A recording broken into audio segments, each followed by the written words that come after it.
El cómic es una industria que forma parte de nuestra cultura popular actual, inspirando películas, series y un largo etcétera. Aquí en México tenemos una amplia historia con estos. Hasta se podría decir que tenemos nuestra propia historia, que data desde la era antes de la Revolución. Cada época diferenciándose entre todas y cada una de estas marcando infancias y adolescencias. Soy el sujeto de la mochila naranja y en este video te explicaré cómo ha trascendido la industria del cómic a través de México.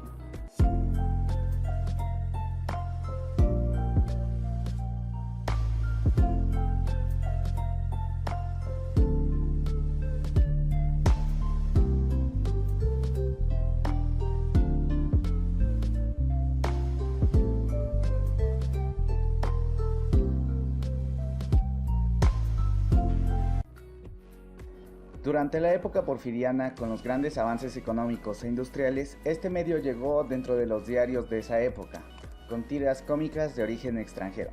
Pero no es hasta después de la Revolución que las tiras cómicas de origen mexicano tienen su auge dentro de la población, siendo la mayoría de estas representaciones de lo que se vivía en la vida cotidiana en esa época. También algunas siendo como medio de educación, dando una importancia muy alta de este medio para el combate del analfabetismo, el cual era muy común en esa época.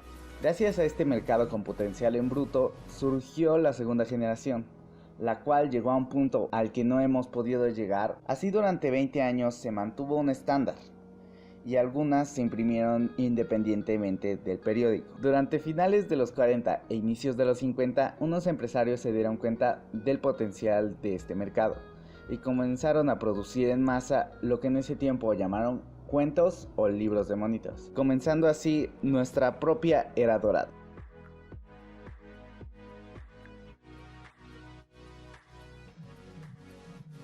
En 1949, Ediciones Recreativas, la que producía las historietas más populares, sacó el primer cómic extranjero, el cual era una historieta de Superman, dando las pautas para que más personajes llegaran a México. Un detalle de todo esto es que muchos nombres y licencias costaban muy caras, así que solo compraban los derechos de distribución de las historias, cambiando los nombres licenciados. Manteniéndose con una gran popularidad hasta mediados de los 60, Ediciones Recreativas terminó afiliándose con otros sellos, con algunos cómics infantiles, volviéndose una sola editorial, Editorial Novaro. Durante esa época surgió Editorial Beat, pero ese caso lo explicaré en breve. Esta era dorada fue tan importante para la industria porque al estar la televisión al alcance de muy pocos, el único medio de entretenimiento accesible era la lectura y la radio, funcionando como parte de la vida cotidiana de los niños de la época, dando como resultado la creación de superhéroes propios de México, tales como Calimán, Fantomas y otros íconos, Capulinita, Mimi Pingüín y un largo etcétera. Siendo independientes de las historietas americanas y extranjeras, llegando hasta fuera del mismo país. La popularidad de todos estos cuentos llegó hasta el punto máximo, aunque debo admitir que en esta época esas historietas no serían apropiadas para niños.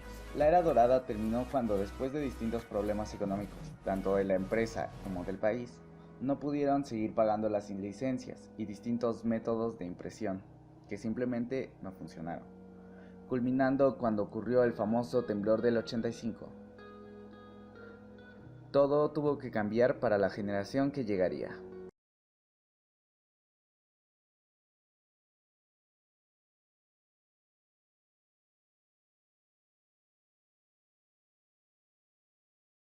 ¿Recuerdan la editorial Beat?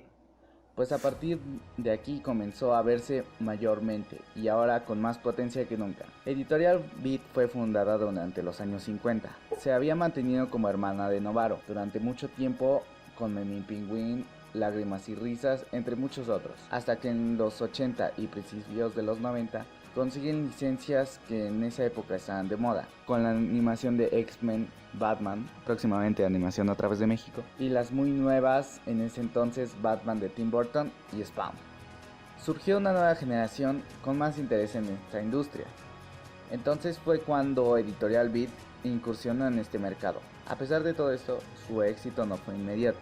Sus ediciones tradicionales de grapa y ediciones de colección no vendieron mucho, así que tuvieron que pensar en una nueva forma de imprimir sacaron los cómics en formato TVP, llegando el mayor éxito de estos, la muerte de Superman, dando inicio a esta generación.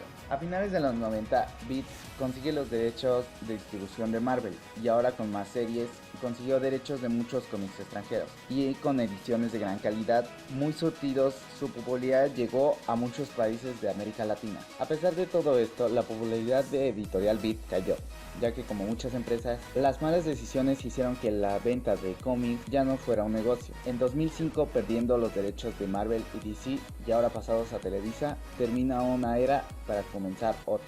Próximamente, Historia y Legado de Editorial Beat.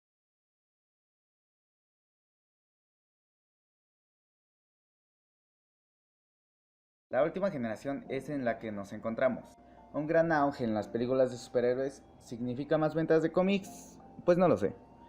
Muchas personas ya no están interesadas en esto, y ahora con el internet ha sido difícil mantenerse con la reproducción ilegal.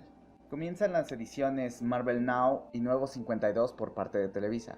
Se presentan por primera vez las ediciones mensuales, ya que antes estas eran quincenales. Las ediciones deluxe de las historias más importantes de los cómics y series semanales cortas. Con un aumento de precio relativo, comenzó una nueva era mucho más globalizada y mucho más exigente. Televisa Editoriales, ahora conocida como Smash, tiene muchos de los personajes más importantes de los cómics, pero por ley de competencia llega Panini y Caminte, ofreciendo alternativas a los cómics de superhéroes tradicionales, trayendo cómics y series de empresas diferentes con una periodicidad aunque más larga pero con mucha más calidad. Panini y Camite ahora compiten en un mercado hermano de los cómics, pero eso es tema para otro video. A fin de cuentas, México y las historietas, cómics o como quieran llamarle, durante mucho tiempo fueron alternativas para los que en sus respectivas épocas no podían conseguir medios de entretención ya tan cotidianos como la televisión y el cine, terminando siendo un gusto para los más acérrimos de este mercado. Solo podemos disfrutar de lo que tenemos. Soy el sujeto de la mochila naranja y eso es todo por mi parte. No olvides darle like, suscribirte y comentar qué te pareció esta hermosa pieza de la mochila. Muchas gracias por ver y hasta el próximo video. Bye.